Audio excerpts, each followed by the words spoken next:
Дәрет алу кімнен қалды? Адам атадан қалды. Тыйым салған бидай кеңірдегінен өткен соң Ібіліс адамның жұтқыншағын мекеніне айналдырып алды. Адам ата тәңірді зікір етейін десе, көмейінен шыққан сөзге Ібіліс кедергі келтіріп, дыбысын сыртқа шығармады.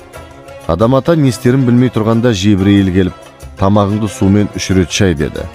Адам ата тамағын шайып еді, Ібіліс амалсыз мұрнына тығылды.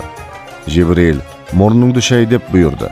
Адам ата мұрнын 3 рет шайып еді, Ібіліс бетіне жабысып жатып алды. Адам бетін 3 рет шайып еді, Ібіліс оның оң білегіне жармасты. Адам ата оң білегін жуған кезде Ібіліс қашып сол қолына ауысты. Адам ата сол қолымен білегін жуды. Ібіліс шегініп адамның мойнына отырды. Адам ата мойнын жуып еді, ол қашып барып құлағына тығылды.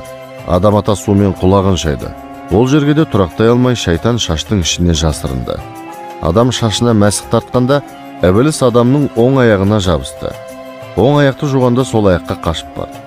Сол аяқты жуғанда ғана Ібілістің адам денесінен паналар жері қалмай қаша жөнелді. Осыдан бастап адам атаның дәрет алу үлгісі бізге өнеге болып қалды.